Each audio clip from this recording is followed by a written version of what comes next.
শিলিগুড়ি পৌর নিগমের উদ্যোগে ফুলেশ্বরী জোড়াপানি নদী সংস্কারের কাজ দ্রুতগতিতে এগিয়ে চলেছে। উক্ত কাজের অগ্রগতি পরিদর্শনে আজ 24 নম্বর ওয়ার্ডের ফুলেশ্বরী উন্নয়ন কলোনি ও দেবাশিস কলোনিতে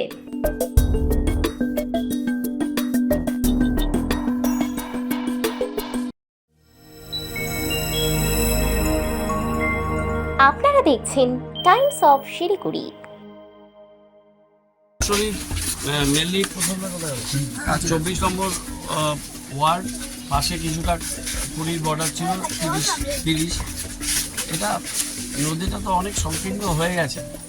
তারপর এখানে কিছুটা অ্যাসাইডের প্রোগ্রাম বহুদিন আগে এলজিডি থেকে করেছিল এসটিপি, সেখানে পাইপলাইনগুলো আছে, তার চেম্বারগুলো আছে, দুই সাইডে বাড়িঘর বহুদিন ধরে হয়ে আসছে।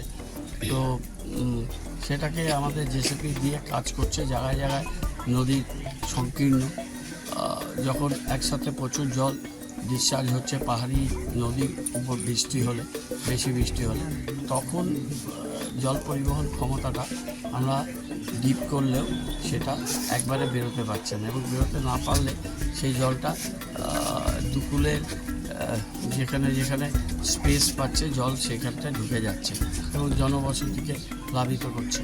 আবার একটু এগিয়ে গিয়ে সেখানে জোড়াপানি আছে, জোড়াপানি আর ফুলেশ্বরী দুটো কনফারেন্স একটা জায়গাতে মিট করলে সেখানেও জল স্তর নামার ক্ষেত্রে সময় লাগছে।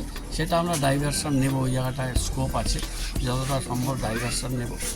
ইরিগেশন ইঞ্জিনিয়াররা এসছেন, তাদের সাথে বসে আমরা পুরো স্টেজটা দেখলাম। এখানে ডাউনস্ট্রিম থেকে কাজ শুরু হয়েছে, যেখানে চট পড়ে গেছে সেগুলোকে কাটবে, লাইনিংগুলো ঠিক করে দেবে। এবার লাইনিংয়ের পাশে অনেক মাটি জমে আছে, সেগুলোকে লিফটিং হবে এবং এখানে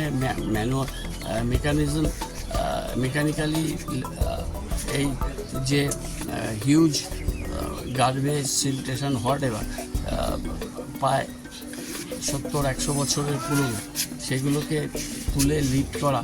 সব জায়গাতে যন্ত্র যেতে পারছে না, জেসিবি যেতে পারছে না, সেখানে কিছুটা ম্যানুয়ালি করতে হচ্ছে।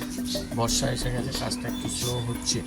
তো আমরা দেখে গেলাম পুরো স্টেজ, আমরা ঘুরেছি এক্সিকিউটিভ ইঞ্জিনিয়ার অন্যান্যদের নিয়ে। তারপরেও 3-4 বার গেছি, জোড়াপানির ওদিকেও গেছি এবং আমাদের এখানে রিভিউ মিটিংও করেছি কয়েকদিন আগে। আবার রিভিউ মিটিং করবো, ওদের অ্যাসিস্ট্যান্ট ইঞ্জিনিয়ার এসে, এক্সিকিউটিভ ইঞ্জিনিয়ার আজকে অন্য কাজে ব্যস্ত আছে।